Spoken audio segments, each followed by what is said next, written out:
enemy. Oh, I am not supposed to laugh. You've heard that the Japanese do not show their feelings, nor do I have big teeth and thick glasses. How sad to disillusion you, and how easy. Easy because you do not know the Japanese. You only think you do, and you're wrong. Let me show you how wrong you are. This is Japan. My Japan. It is lovely. Here, breezes, soft and fragrant, whisper the story of the moon goddess to feathery little pine trees.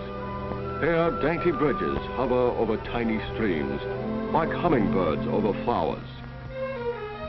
Here, sacred fish ripple pools of water, cold and clear as winter sunshine.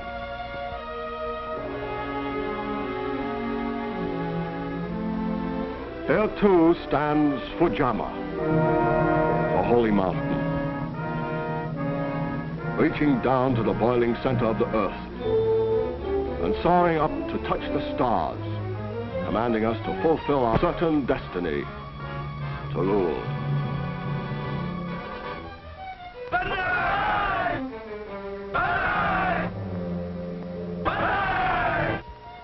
Yes, my Japan is lovely, is it not? This too is my Japan, the frame around the picture, the hard backbone of the graceful bamboo tree. Flimsy buildings made of paper and wood, one vast torch waiting to burn at the drop of an incendiary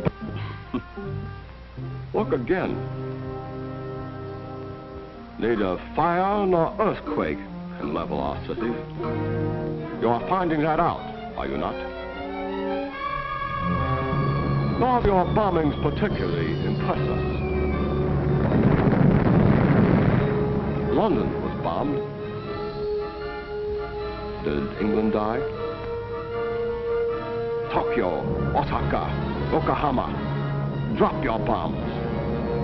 You cannot destroy Japan by turning cities into blackened rubble, by wiping out a few inexpensive lives. You are finding that out too, are you not?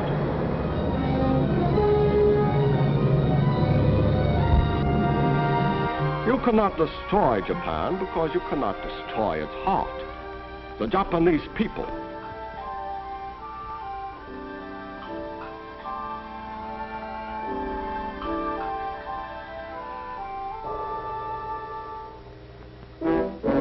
You say you can, and the message you pose amuse us. You say you can destroy us by starving us out.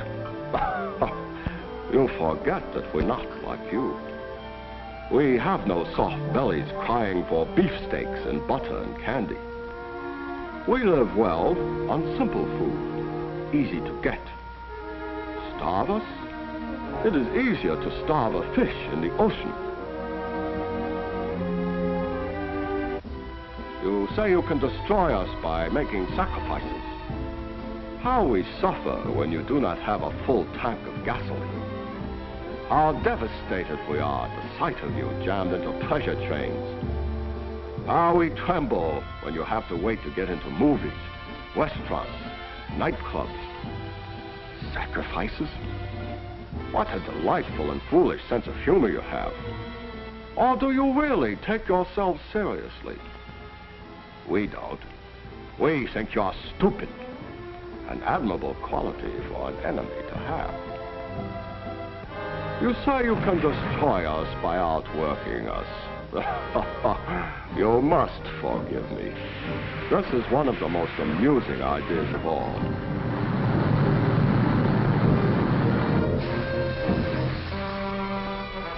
You have not met our workers, have you? Meet them now and see why I laughed.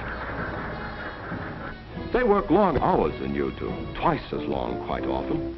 Why not? They are not working clock. They are working to win the war. They do not make as much money as you do.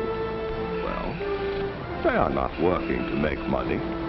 They are working to win war. They work every day of every week. Is this so strange? They are not working to get days off. They are working to win the war. And they stand for hours in long lines to buy these Japanese war bonds.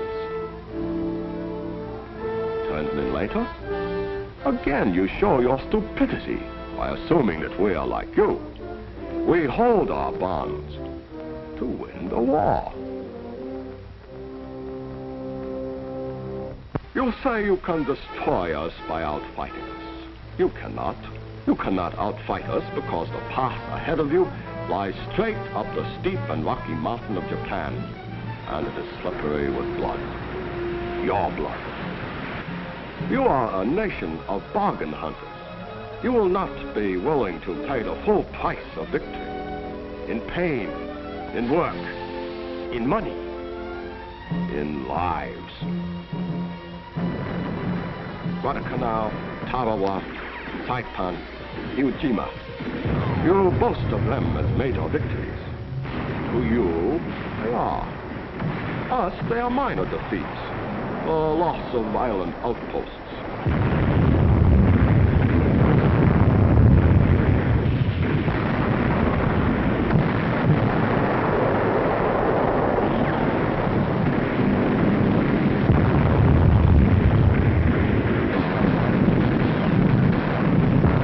Americans are fond of saying, look at the score. Very well, look at it. You sent your finest troops against these outposts. They died by the thousands. Here they are, massacred, slaughtered.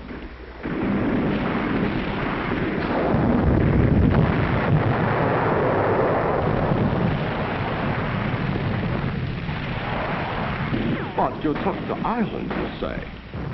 Yes, we expected you to. That is why we garrisoned them with second-rate troops. The best of your lives for the worst of ours. We, too, know a thing or two about bargains. You have not yet faced the best of our armies. You have faced only 10% of our worst. Our first-line fighters, millions of them, wait for you on battlegrounds of our own choosing. Wait across vast waters which thin out your supply lines and weaken your fighting strengths before you even reach. They wait in Japan, in China, in Burma, and all the other half of the world. Our half. And they laugh at you because you are so wrong about them. They have reached full strength, you say. There are no more replacements. Listen well. More men, many more, enter our armies every day, month in and month out, than we lose in casualties. They are ignorant little savages, you say. Ignorant? 90% of our armies can read and write. Can you say the same for your own? Little, whole divisions of our first-line fighters, our real armies, are big men, the kind you describe as six-footers. Savages? No, merely realists who face facts. It is a fact that the strong rule the weak, so we rule the weak. It is a fact that the strong remain strong only if they exercise their strength. So, we exercise our strength. It is a fact that the lower the birth rate among the weak, the less potential danger for us in the future. So, we control the birth rate. It is a fact that prisoners taken become a liability after they are drained dry of useful information. So we either transform the liability into an asset, labor for our rice fields and factories, or we write off the liability completely.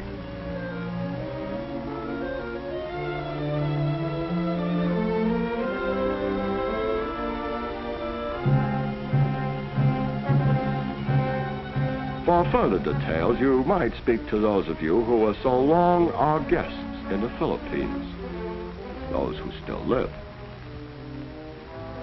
It is a fact that human lives are cheap. Unlike you, we have no cowardly illusions about their value. So we spend lives freely. Yours and ours. Freely, did I say? I am too modest. Lavishly is more accurate. I refer you to what my Japan told you early in the war. We are prepared to spend 10 million lives to defeat you. How many are you willing to spend? Think well before you answer. And remember what you paid to dig a few thousand of us out of caves on Iwo Jima. Only a few thousand. And there are 70 million of us left, waiting for you. 70 million who have planned for decades to destroy you, who await eagerly and passionately the sacred honor of dying to halt you, who will stop at nothing to crush you. 70 million people, if you will, to be dug out of caves. Japanese caves? You give no one but yourselves credit for the ability to hold aces up the sleeve, do you? There are caves in China. The China is so near to us. The China we control. Should you edge uncomfortably close to our home island, it would be simple to move across the narrow sea of Japan, would it not? A move of only 100-odd miles. Already we have much of our industry there. And then, imagine, if you have the nerve, what it would be to dig 70 million out of buildings, gullies, caves, mountains, in a country as large as yours. Imagine even trying to pursue us into such a vast fight. You have seen a fly trapped and attacked by the spider. Come close, and you will die in the same way, bled white.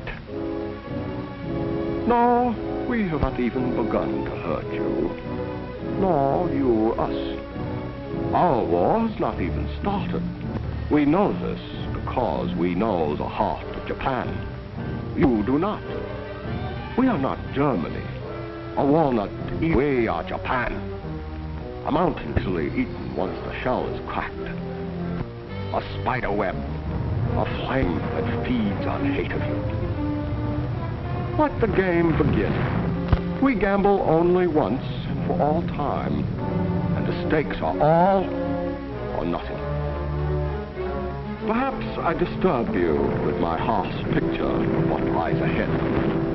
So feast instead on this, the beauty of my Japan. It is more to your taste for a world of make-believe rather than one of realities. No, I must not disturb you. I must not awaken you. Your dreaming is pleasant and useful to us, for you dream of victory rather than work for it. You talk total war rather than fight for it. You smugly expect peace at bargain rates instead of on our terms. By all means, come to my Japan, if you dare. And welcome. It is beautiful here. As beautiful as the sight of your blood on our bayonets.